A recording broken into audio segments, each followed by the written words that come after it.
segundo episódio, a charanga do Flamengo, do grande Gêmeo de Carvalho, né? Antigamente, você quando ia aos estádios, né, aos estádios, mas principalmente Maracanã, nós tínhamos uma torcida, né?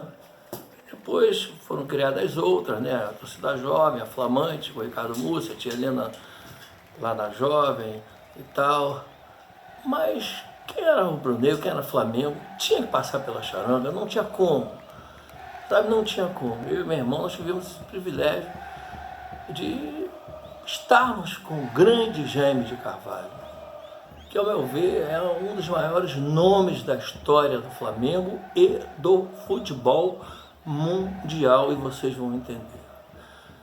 E a gente sentava ali, a gente ia para os jogos, nós chegamos a sentar também na Jovem, ali embaixo e tal,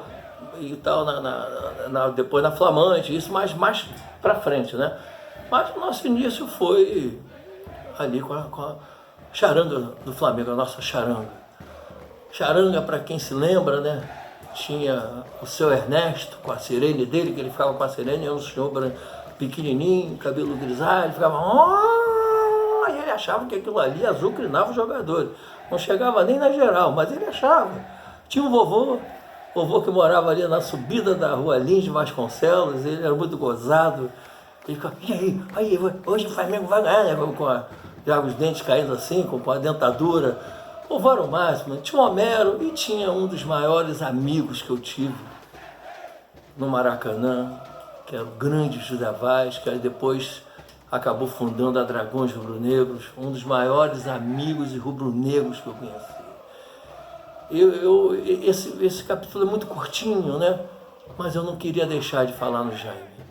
E eu não queria deixar do quanto a gente aprendeu andando com o Jaime no ônibus, tinha uma severidade muito grande, o cara é muito severo, porque ele não admitia que tivesse nada que pudesse depois falar mal da torcida do Flamengo e, consequentemente, do Flamengo. O Jaime era um apaixonado, né? O Jaime, para você entender, o Jaime era o líder de todos os torcedores brasileiros. Então, os torcedores de todo o Brasil se reuniam, faziam uma vaquinha, e ele que ia nas Copas do Mundo representando a torcida brasileira. Era o Jaime de Carvalho. O Jaime de Carvalho, olha só que legal. Para quem não sabe, não se usava o uniforme do clube. Antigamente as pessoas iam para as arquibancadas, né?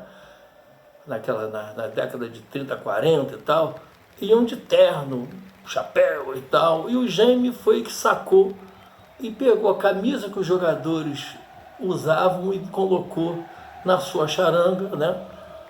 E nele, e nos torcedores ali. Então hoje, sem sacanagem, se existe Olímpicos, Adidas, não sei o quê, se deve a ele, que foi esse cara que levou a camisa do clube para a arquibancada e fez com que começasse a vender. Você vê a importância do Jaime de Carvalho. E o Jaime, graças a Deus, né, vai ter gente que vai ficar chateada, mas o Jaime, ele não era Flamengo. O Jaime, quando veio da Bahia, né, ele era tricolor, era fluminense. E um dia ele foi entrar na sede lá do Fluminense, e ele com a dona Laura de Carvalho, a viúva do Jaime, que depois ficou com a raça direto depois do falecimento dele, só andava no Raça 1 ela com a gente, viajou, foi para todos os lugares com a gente, foi em várias viagens, ela foi a todas as viagens ela deu com a gente. E o Jaime, quando foi entrar, ele foi barrado no clube, e o porteiro, o cara, segundo a história, né, que ele contava, porque ele não podia estar ali. Aí o Jaime se sentiu discriminado por isso e acabou se transformando nesse maior rubro-negro de todos os tempos. E olha só, nós temos dois torcedores que eram tricolores e viraram torcedores ilustres e fanáticos. E o outro foi Ari Barroso, que saiu de um jogo, pau da vida, porque o Fluminense perdeu, e foi para Laranjeiras lá, e quando chegou lá tinha uma festa, tinha um baile de gala. Então ele disse, isso está na biografia dele, ele disse, não tem como o ficar num clube desse que perde e tá todo mundo aqui dançando, fazendo festa. Não, para mim não dá e tal, e acabou sendo o Flamengo. Então, agradeço ao Fluminense por nós termos esses dois ilustres torcedores que não eram e passaram a ser rubro-negros. Jaime de Carvalho, para mim, ao meu ver, o Flamengo deve uma estátua.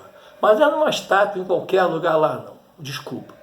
Se tem uma estátua do Zico em uma entrada, tem que ter do Jaime na outra entrada, que para mim é a mesma importância ou mais. Com todo o respeito que eu tenho ao Galinho, que foi o maior jogador que nós vimos jogar, mas o Jaime foi o maior rubro-negro e de quem fez essa torcida monstruosa e maravilhosa. Então eu continuo cobrando isso da diretoria do Flamengo, de se fazer uma estátua e colocar num lugar digno, nem em um lugar escondido não. Jaime tem que estar em uma das entradas, tá? E se alguém um dia também puder fazer uma rua ali perto, ou no Maracanã, ou uma rua ali perto da Gávea, no campo do Flamengo, com a rua Jaime de Carvalho. Eu tive a ideia de escrever a história dele, né? E convidei um tricolor, um puta de um jornalista que agora também tem várias obras, vários livros, Wilson Aquino. E esse tricolor topou a ideia, se apaixonou pela ideia. Fomos na casa da Renate, lá em Paulo de Frontin, que é a neta dele. Fui falar com a falecida, né, dona Laura Carvalho, mas ela já estava com Alzheimer. E a neta dele me perguntou se realmente eu era amigo e tal. Eu falei, claro que sim. E aí nós escrevemos um livro, eu e o Aquino, né? Acima de Tudo Rubro-Negro, o álbum de Jaime de Carvalho. Esse livro, infelizmente, não pôde ir para as bancas, foi só vendido de mão em mão, entendeu? Mas o Jaime não merece esse livro só.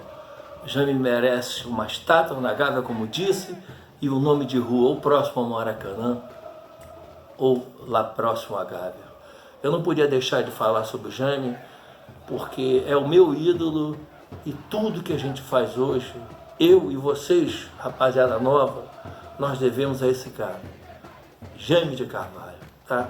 Um forte abraço, e a partir de agora, o próximo, vamos começar a falar da raça rubro-negra, a verdadeira história dela, o maior movimento de torcidas do Brasil. Um abraço, rapaziada.